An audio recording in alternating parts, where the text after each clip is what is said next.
Alors, pour la 7e réaction de la glycolyse, alors dans cette réaction, comme vous pouvez le remarquer, le 1,3-biphosphate glycérate, c'est un composé qui possède un haut potentiel de transfert de groupement phosphate et la réaction est couplée avec de l'ADP. Cela génère de l'ATP et du 3-phosphoglycérate.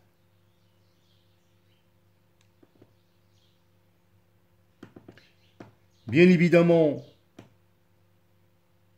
l'enzyme qui catalyse cette réaction, c'est la phosphoglycérate kinase. Et encore une fois, comme vous pouvez le remarquer, là où il y a la participation de la famille des enzymes kinases, qui sont en quelque sorte responsables du transport du groupement phosphoryle d'un métabolite qui est ici le 1,3-biphosphoglycérate.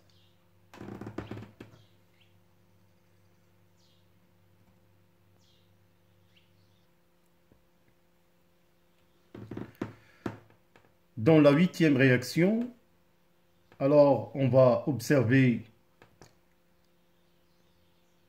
un transfert du groupement phosphate du carbone 3. Ce transfert est favorisé par une mutase, la phosphoglycérate mutase.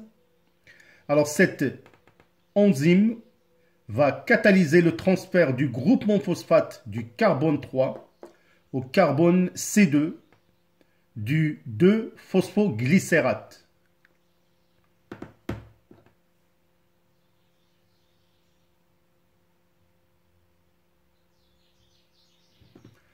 Alors, dans la 9e réaction, le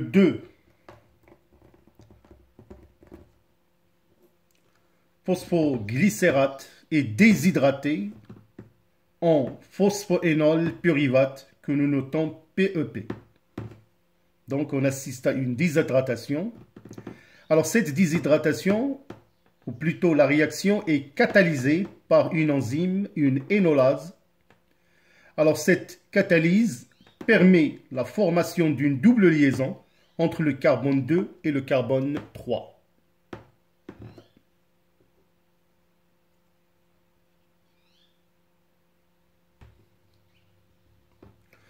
Alors, pour la 10e réaction et la dernière de la glycolyse, le PEP, le phosphophénol pyruvate, est une molécule très énergétique, très instable, possède un haut potentiel de transfert de groupement phosphate ou phosphoryle et assure la phosphorylation de l'ADP. Alors donc, par cette réaction, on récupère de l'ATP directement utilisable. La réaction est catalysée par l'enzyme pyruvate kinase. Et bien évidemment, comme vous pouvez le remarquer, que le produit final issu de cette série de réactions caractérisant la glycolyse, c'est le pyruvate.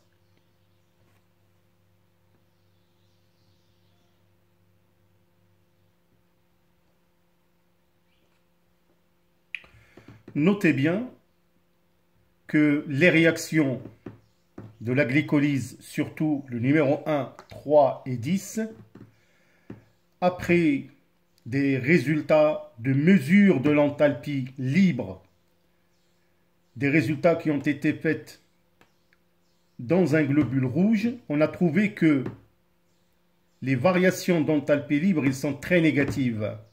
Pour la première réaction, le delta G est de l'ordre de moins 33,5 kJ mol moins 1. Pour le 3, c'est moins 22,2 kJ mol moins 1. Pour la réaction 10, delta G, c'est moins 16,7 kJ mol moins 1. Alors, quelle est la conséquence de ces résultats? Alors, ces résultats, tout simplement, montrent que ces trois réactions, la 1, la 3 et la 10, sont fortement très exergoniques. Donc ils sont très énergétiques, ce qui déplace les réactions dans le sens de la synthèse. Donc ces réactions sont des réactions irréversibles. C'est très important.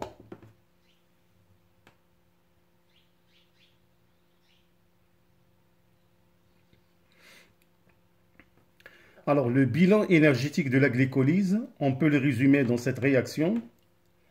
Alors on va partir d'une molécule, une mole du glucose. Dans un premier temps, au cours de ces réactions, on a déjà vu que la cellule va consommer 2 ATP. C'est une forme de séquestration du substrat à l'intérieur de la cellule et qui permet bien évidemment le transfert de groupement phosphate ou phosphoryle du glucose vers un autre carbone et bien évidemment un deuxième transfert de groupement phosphate sur le groupement 1,6-fructose diphosphate. Alors grosso modo, on peut déjà représenter que une molécule de glucose va donner 2 molécules de glycéraldéhyde 3-phosphate en C3 et par la suite une oxydation suivie bien évidemment d'une production d'ATP qui va nous permettre de donner 2 molécules d'un transporteur réduit sous forme de NADH, H+, et bien évidemment la formation de 4 ATP et 2 molécules de pyruvate ou bien acide pyruvique.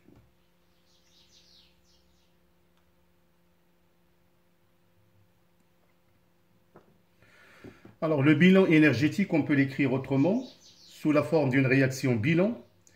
Une mole du glucose avec des réactions couplées, formation de 2 ATP et la réduction du transporteur de NADH plus nicotinamide adénine dinucléotide qui va être réduit en 2 NADH+, et la formation de 2 pyruvates. Alors il faut noter bien évidemment que la glycolyse est une voie anaérobique, c'est-à-dire il se déroule en absence d'oxygène. Il se déroule dans le hyaloplasme ou bien le cytosol.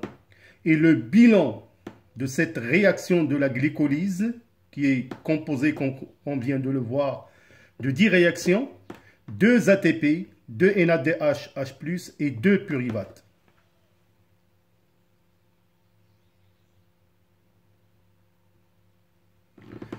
Alors, en conclusion, la glycolyse est une oxydation partielle du glucose en conditions anaérobie, catalysée par des enzymes spécifiques et produit du pyruvate, de l'ATP et du NADH, H+.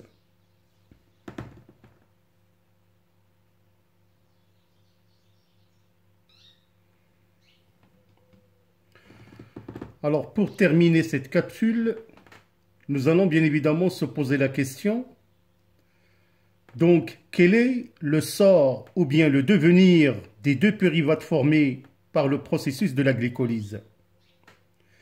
Alors, bien évidemment, nous verrons dans les capsules qui vont suivre que si la cellule se trouve dans des conditions où le milieu est anaérobie, c'est-à-dire fait un manque en oxygène ou bien chez les bactéries par exemple, il n'y a pas d'oxygène, alors on trouve que ces organismes empruntent une voie fermentaire. Alors bien évidemment, on va étudier la fermentation lactique, exemple type de réaction de fermentation observée au niveau des fibres musculaires, la fermentation alcoolique qui est un processus métabolique qui caractérise les levures, mais aussi si la cellule dispose d'un milieu favorable, un milieu aérobie, c'est-à-dire présence d'oxygène, cette dernière va entamer une autre voie, c'est la voie respiratoire.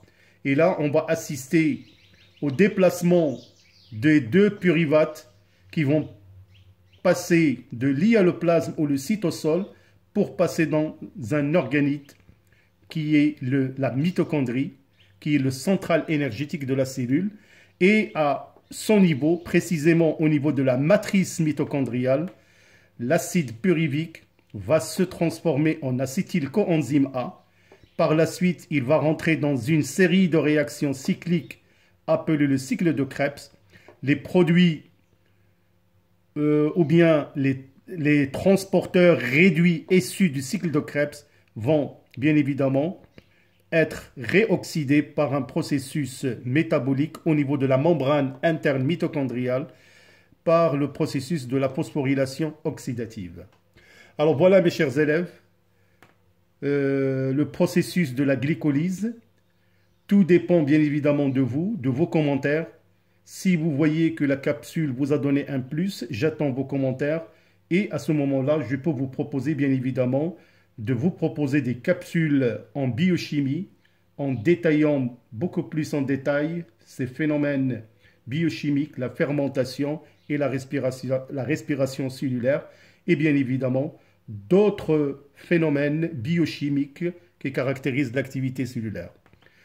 Donc, merci pour votre aimable attention. Portez-vous bien. À bientôt.